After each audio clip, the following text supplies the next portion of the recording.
दोस्तों, बिहार में बच्चा चोरी को लेकर जो माहौल बना है उसने हर माता पिता को सोचने पर मजबूर कर दिया है। अलग अलग जिलों से बच्चों के लापता होने की खबरें सामने आई हैं। कुछ मामलों में बच्चे सुरक्षित मिल गए, कुछ मामलों की जांच जारी है। लेकिन एक बात साफ है, समाज के भीतर डर बैठ चुका है और इस डर को समझना जरूरी है, क्योंकि जब डर जानकारी के बिना फैलता है तो वह अफवाह बन जाता है और जब जानकारी के साथ समझदारी जुड़ती है तो वही डर जागरूकता बन जाता है।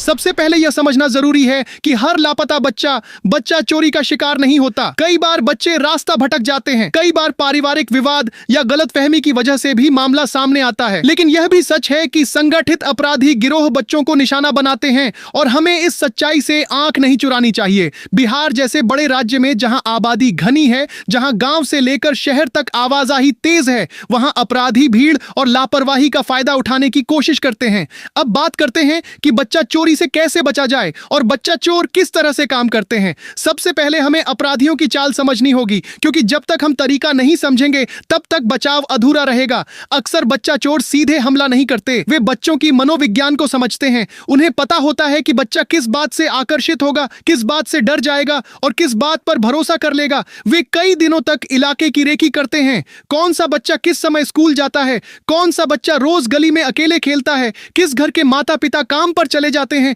और बच्चा घर के बाहर अधिक समय बिताता है। सबसे आम तरीका है लालच का जाल। अपराधी पास आकर बहुत सामान्य तरीके से बात शुरू करते हैं। बेटा ये चॉकलेट लो, ये नया खिलौना देखो, तुम्हें दिला दूं क्या, कभी कहते हैं चलो तुम्हें बाइक पर घुमाकर लाता हूं। कई बार वे पहले दिन कुछ नहीं करते, बस दोस्ती बनाते हैं, बच्चे का नाम पूछते हैं, 2-3 दिन बाद फिर मिलते हैं और धीरे धीरे बच्चा उन्हें पहचानने लगता है।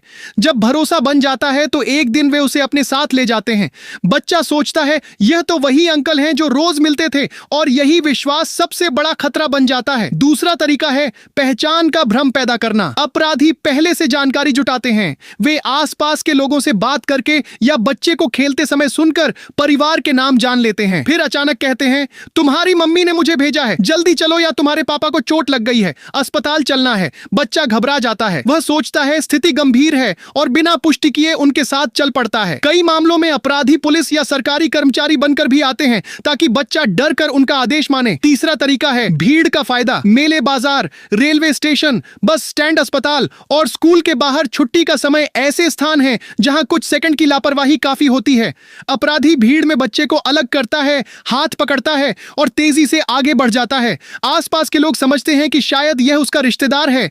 कई बार बच्चे को गोद में उठा लिया जाता है और बच्चा डर के कारण आवाज भी नहीं निकाल पाता। चौथा तरीका है महिला या परिवार का सहारा। कई गिरोह महिला को आगे रखते हैं। महिला बच्चे से बेहद अपनत्व से बात करती है, उसे गोद में लेती है और कहती है चलो आंटी के साथ चलते हैं। समाज में यह धारणा होती है कि महिला सुरक्षित होती है और इसी सोच का फायदा उठाया जाता है। कई बार पूरा गिरोह परिवार जैसा दिखता है ताकि कोई शक न करे। पांचवा तरीका है ऑनलाइन संपर्क। आज के दौर में मोबाइल और इंटरनेट बच्चों की दुनिया का हिस्सा है। कुछ अपराधी नकली प्रोफाइल बनाकर बच्चों से दोस्ती करते हैं, गेम में मदद करते हैं, चैट करते हैं और धीरे धीरे निजी जानकारी हासिल करते हैं। घर का पता, स्कूल का समय और फिर मिलने का बहाना बनाते हैं। बच्चा इसे दोस्ती समझता है जबकि सामने वाला शातिर अपराधी होता है। अब सबसे महत्वपूर्ण हिस्सा बचाव का। माता पिता को सबसे पहले अपने बच्चों से खुलकर बात करनी होगी। डराकर नहीं बल्कि समझाकर उन्हें बताइए कि कोई भी अनजान व्यक्ति, चाहे वह कितना भी अच्छा क्यों न लगे, उसके साथ बिना अनुमति नहीं जाना है। यदि कोई कहे कि मम्मी पापा ने बुलाया है तो पहले घर फोन करना है।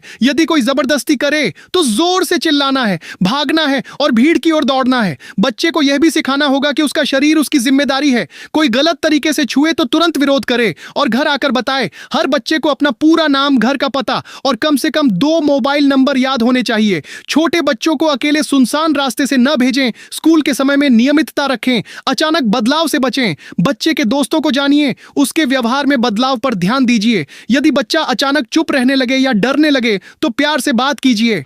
अब बात करते हैं उस सच्चाई की जिससे हर माता पिता कांप जाता है। बच्चा चोरी के बाद बच्चों के साथ क्या होता है, यह विषय संवेदनशील है लेकिन जागरूकता के लिए समझना जरूरी है। कुछ मामलों में बच्चों को जबरन भीख मंगवाने के लिए इस्तेमाल किया जाता है। उन्हें दूसरे शहरों में ले जाया जाता है, सड़कों और ट्रैफिक सिग्नल पर बैठाया जाता है। दिन भर कमाई न लाने पर मारा पीटा जाता है, उनका बचपन छीन लिया जाता है। कुछ मामलों में बच्चों को अवैध बाल श्रम में झोंक दिया जाता है। कारखानों, ढाबों या घरेलू काम में लंबे समय तक काम कराया जाता है, उन्हें स्कूल से दूर कर दिया जाता है और डर में रखा जाता है ताकि वे भाग न सकें। कुछ संगठित गिरोह अवैध गोद लेने के रैकेट से जुड़े पाए गए हैं, जहां फर्जी दस्तावेज बनाकर बच्चों की पहचान बदल दी जाती है।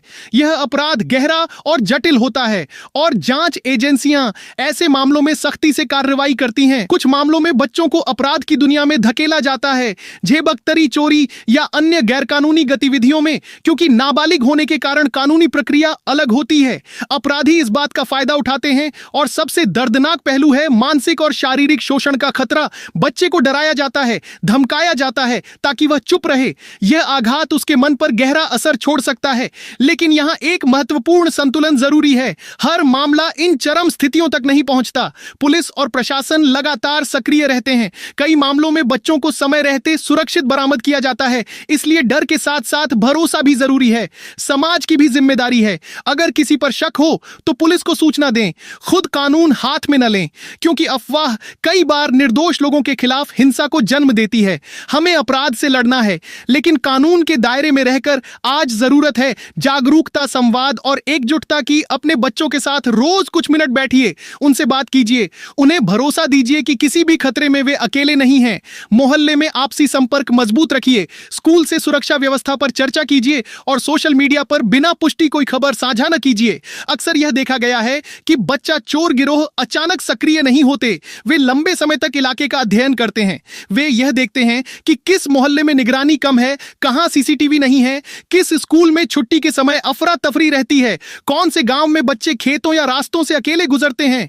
वे चाय की दुकानों पर बैठकर स्थानीय माहौल समझते हैं, किराए के मकान में रहकर आसपास की गतिविधियों पर नजर रखते हैं।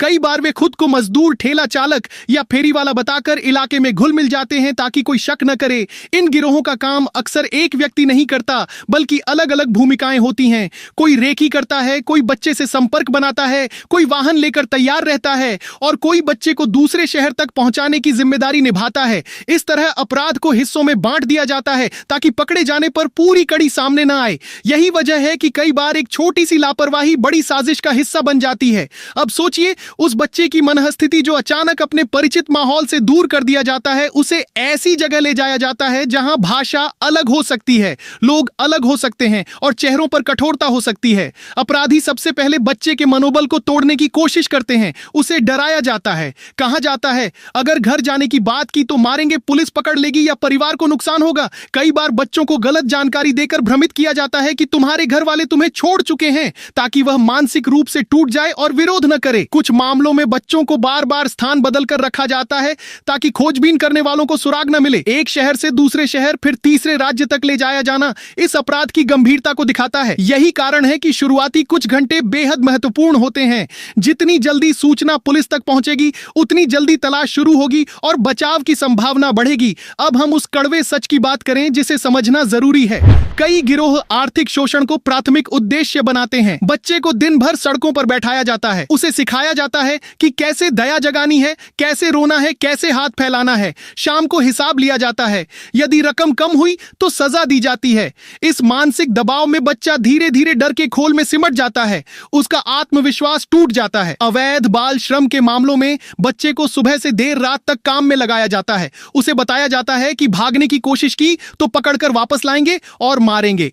कई बार उसकी पहचान छिपाने के लिए नाम बदल दिया जाता है, बाल काट दिए जाते हैं या अलग कपड़े पहनाए जाते हैं ताकि उसे पहचानना मुश्किल हो जाए। अपराध की दुनिया में धकेले गए बच्चों के साथ और भी जटिल स्थिति होती है।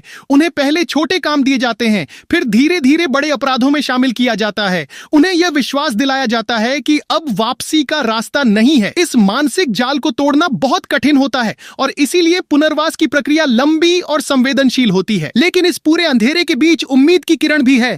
कानून और व्यवस्था लगातार ऐसे नेटवर्क को तोड़ने में लगी रहती है। समय समय पर बड़े गिरोहों का भंडाफोड़ हुआ है, बच्चों को छुड़ाया गया है और उन्हें उनके परिवारों से मिलाया गया है। यह दिखाता है कि सतर्कता और सूचना से बड़ा कोई हथियार नहीं। अब समाज की भूमिका और भी महत्वपूर्ण हो जाती है। यदि किसी मोहल्ले में अचानक कोई व्यक्ति बच्चों के साथ असामान्य घनिष्ठता दिखाए, यदि कोई बच्चा लगातार डरा हुआ दिखे, यदि किसी वाहन में बच्चों को संदिग्ध तरीके से ले जाया जा रहा हो, तो तुरंत सूचना देना जरूरी है। लेकिन यह भी उतना ही जरूरी है कि बिना प्रमाण किसी को अपराधी घोषित न किया जाए, क्योंकि अफवाह की आग कई बार निर्दोष को जला देती है। माता पिता को अपने बच्चों के साथ भरोसे का रिश्ता बनाना होगा। ऐसा माहौल दीजिए जहां बच्चा किसी भी अजनबी बातचीत या ऑनलाइन संपर्क के बारे में खुलकर बता सके। यदि बच्चा अचानक महंगे उपहार या पैसे लेकर आए तो पूछिए वह कहां से आया। यदि बच्चा किसी खास व्यक्ति का नाम लेकर बार बार मिलने की बात करे तो सतर्क हो जाइए। स्कूलों को भी अपनी जिम्मेदारी निभानी होगी। प्रवेश द्वार पर सख्त निगरानी, पहचान पत्र की अनिवार्यता, छुट्टी के समय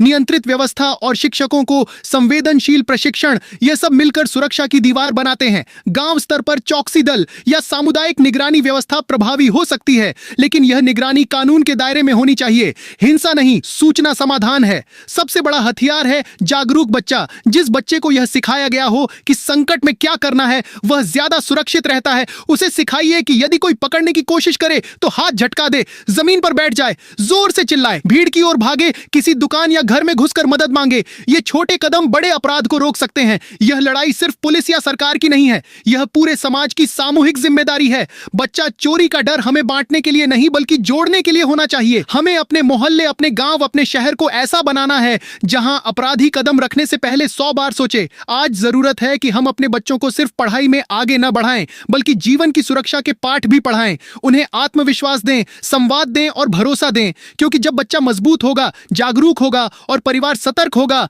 तब अपराधी की सबसे बड़ी ताकत यानी हमारी लापरवाही खत्म हो जाएगी। याद रखिए, अंधेरा कितना भी गहरा क्यों ना हो, एक दिया काफी होता है और जागरूकता वही दिया है। सुरक्षित बचपन ही सुरक्षित समाज की पहचान है और यह जिम्मेदारी हम सबकी है। अगर आपके सामने कभी ऐसी स्थिति आए जहां आपको लगे कि कोई बच्चा चोर गिरोह सक्रिय है या कोई व्यक्ति किसी बच्चे को संदिग्ध तरीके से बहला फुसला कर ले जाने की कोशिश कर रहा है, तो सबसे पहले अपने भीतर उठ रहे गुस्से को संभालिए, क्योंकि यही वह पल है जहां आपका फैसला किसी मासूम की जिंदगी बचा भी सकता है और बिगाड़ भी सकता है। बच्चा चोरी का नाम सुनते ही दिल दहल जाता है और स्वाभाविक है कि लोग भावनात्मक हो जाते हैं, लेकिन याद रखिए, भावनाओं में लिया गया गलत फैसला कई बार निर्दोष लोगों को नुकसान पहुंचा देता है। आज कई जगहों पर ऐसा देखा गया है कि सिर्फ शक के आधार पर भीड़ इकट्ठा हो जाती है, किसी अनजान व्यक्ति को पकड़ लिया जाता है, मारपीट शुरू हो जाती है, वीडियो बनते हैं और बाद में पता चलता है कि वह व्यक्ति अपराधी नहीं था बल्कि मजदूर था, राहगीर था या मानसिक रूप से अस्वस्थ था। उस एक पल की अफरा तफरी ने उसकी जिंदगी बदल दी और समाज को भी कटघरे में खड़ा कर दिया। इसलिए जरूरी है कि हम डर को जिम्मेदारी में बदलें, न कि हिंसा में। बच्चा चोर गिरोह अक्सर संगठित तरीके से काम करते हैं, वे अकेले नहीं होते। उनके नेटवर्क में कई लोग शामिल हो सकते हैं। कोई इलाके की रेकी करता है, कोई बच्चों से दोस्ती करता है, कोई वाहन लेकर तैयार रहता है और कोई बच्चे को दूसरे स्थान तक पहुंचाता है। ऐसे में अगर आपको किसी गतिविधि पर शक है तो सबसे समझदारी भरा कदम है तुरंत 112 पर फोन करना। 112 यह आपातकालीन नंबर 24 घंटे सक्रिय रहता है। आपकी सूचना सीधे पुलिस कंट्रोल रूम तक पहुंचती है और नजदीकी पुलिस टीम को मौके पर भेजा जाता है। फोन करते समय घबराएं नहीं, साफ साफ बताएं कि आप कहां हैं, क्या देखा आपने, बच्चा किस स्थिति में है, क्या जबरदस्ती हो रही है या सिर्फ संदिग्ध व्यवहार है। जितनी स्पष्ट जानकारी होगी उतनी जल्दी और सही कार्रवाई संभव होगी। पुलिस के पास कानूनी अधिकार और प्रशिक्षण दोनों होते हैं, इसीलिए उन्हें काम करने दीजिए। अगर स्थिति आपके सामने है और बच्चा असुरक्षित दिख रहा है तो सबसे पहले बच्चे को सुरक्षित दूरी पर लाने की कोशिश करें। आसपास के लोगों को आवाज देकर बुलाएं ताकि स्थिति नियंत्रित रहे, लेकिन किसी पर हाथ ना उठाएं। संदिग्ध व्यक्ति को भागने से रोकने के लिए नजर रखी जा सकती है, पर हिंसा नहीं, क्योंकि कानून हाथ में लेने से आप खुद कानूनी मुसीबत में पड़ सकते हैं और असली अपराधी का मामला भी कमजोर हो सकता है। यह भी याद रखिए कि अफवाहें आग की तरह फैलती हैं। एक वीडियो, एक ऑडियो या एक संदेश पूरे इलाके को भड़का सकता है, इसलिए बिना पुष्टि किसी भी सूचना को आगे न बढ़ाएं। अगर आपको कोई संदिग्ध खबर मिलती है तो स्थानीय पुलिस या 112 पर सत्यापन करें।